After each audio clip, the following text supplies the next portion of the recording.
Ça fait 4 ans maintenant que j'ai développé ici mon projet d'aquaponie qui cherche à promouvoir cette technique au sein de la société à travers des cours qu'on fait pour des jeunes de 3 ans allant jusqu'à l'université.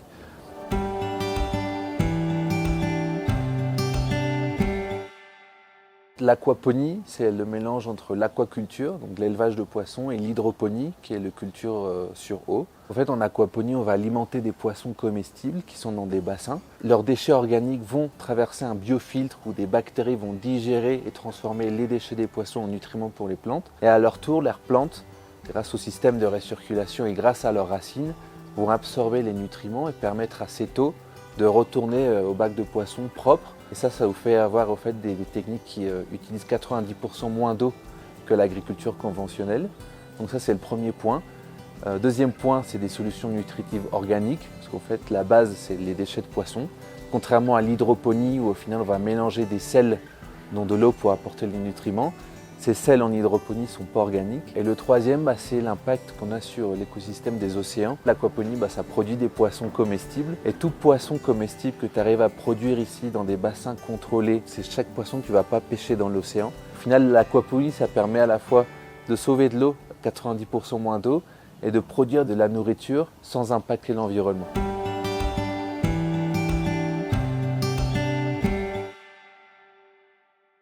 Mon projet, je l'ai lancé il y a 4 ans.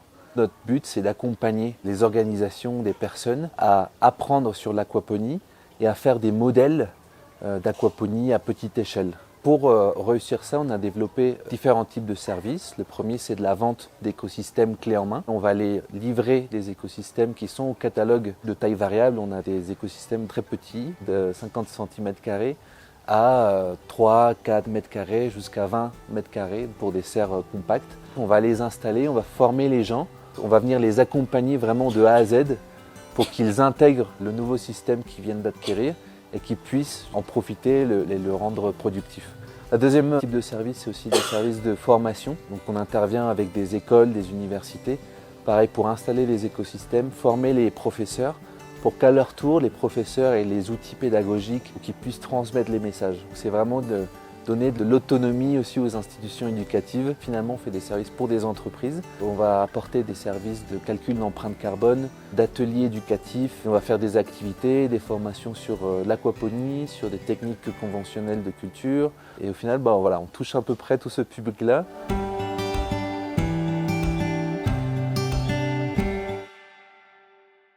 On favorise plutôt l'aquaponie petite échelle, low-tech, parce qu'au final, notre objectif, c'est d'apporter de la résilience alimentaire locale, de permettre à tout le monde d'avoir cette résilience et cette autonomie, contrairement au high-tech qui requiert beaucoup d'investissement, beaucoup de machines, de matériel technique. Et nous, vous allez voir, les systèmes qu'on a ici, c'est du low-tech. Au kilomètre alentour, avec tous les magasins qu'on trouve ici, on peut quasiment faire un système d'aquaponie. Quand on fait des ateliers ici, les participants partent avec une liste de choses qu'ils peuvent acheter dans le magasin d'à côté. C'est vraiment ça notre fort, que tout le monde puisse s'initier et qu'il n'y a plus d'excuses.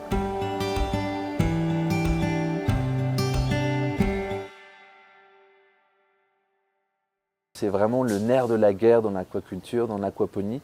C'est comment on va trouver un aliment de substitution qui est à la fois aussi nutritif que l'aliment conventionnel. Parce que les poissons, ils mangent de la farine de poisson. Et c'est pour ça que ça justifie d'une façon ou d'une autre la pêche non sélective.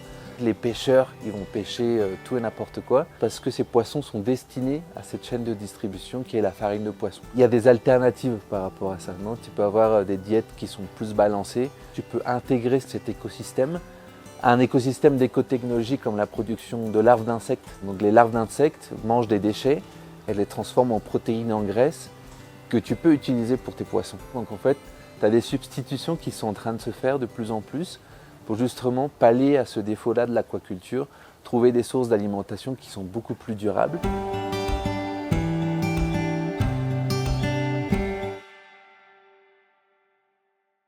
Ici dans la ville de Mexico, les gens ils commencent vraiment à se rendre compte que le système hydrique qu'alimente cette ville, il a ses limites. Pour faire pousser des légumes quand tu n'as plus d'eau ou quand on n'a plus beaucoup, en fait tu regardes les alternatives et c'est l'aquaponie qui paraît comme solution plus durable. Donc c'est pour ça que ça a du sens de faire ici. Avec le contexte et la crise hydrique qu'on est en train de vivre, c'est primordial.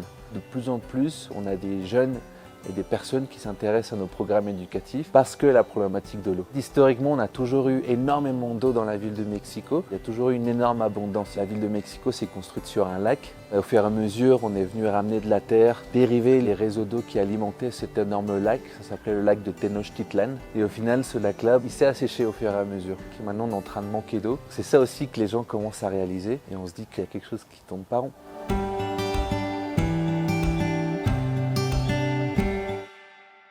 Au jour d'aujourd'hui, oui, le poisson de l'aquaculture, ça produit 50% des besoins. Donc un poisson sur deux. Et on voit que cette tendance est en train d'augmenter. C'est-à-dire qu'il y a de plus en plus de poissons qui viennent de l'aquaculture. Pourquoi? Parce que l'océan, il est de moins en moins productif. On a une population qui est en train de grandir. Et si l'océan ne nous donne plus autant de poissons, forcément c'est l'aquaculture qui va compenser. Ici au Mexique, par jour, on pêche 4600 tonnes de poissons. Ce qu'on retire de l'écosystème de l'océan, c'est juste énorme. On a une grosse culture consommatrice de poissons. Par exemple, la tilapia ou la mojarra al mojo de ajo, c'est quelque chose qui est très culturel ici. Donc, la tilapia, c'est un poisson que les Mexicains ont adopté. Donc, par chance, la tilapia, c'est le poisson qui est le plus produit en aquaponie et en aquaculture dans le monde. On importe ici au Mexique à peu près 40% des besoins en tilapia et on les importe de Chine. C'est pour ça que les projets d'aquaponie et d'aquaculture ici au Mexique sont de plus en plus financés. Parce qu'au final, il y a le marché et on n'est pas encore autosuffisant en poissons. Il faut juste que les gens commencent à avoir ces alternatives un peu plus durables et que du coup, l'offre puisse répondre à cette grosse demande.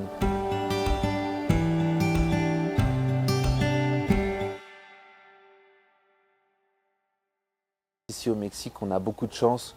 On a un climat plutôt stable sur l'année, on a beaucoup d'ensoleillement. Ça joue direct sur l'aspect productif des lieux. Alors qu'en France, c'est vrai que tu as l'hiver, tu as cette période creuse où tu vas avoir beaucoup moins d'activité. Ici au Mexique, à peine on commence à voir le potentiel de cette agriculture urbaine dans le potentiel éducatif.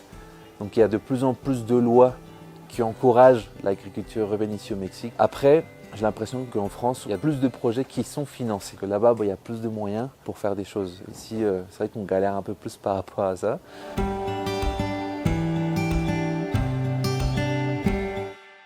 Donc ici, on est au Huerto Roma Verde. C'est un lieu emblématique de l'agriculture urbaine où Aponi Farm est incubé. Ici, on profite de l'espace et de l'infrastructure.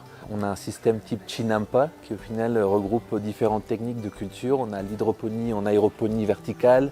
On a de la culture en substrat, on a de la culture en deep water culture. On fait beaucoup de recherche et développement aussi parce qu'on a des capteurs, on a des protocoles, on a des projets de recherche.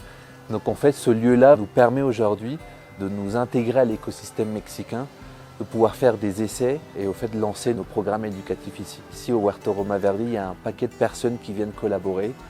Il y a des agronomes, il y a des chercheurs qui sont dans plein de secteurs différents. Et c'est ça aussi qui fait la magie de cet endroit-là, c'est le partage de connaissances.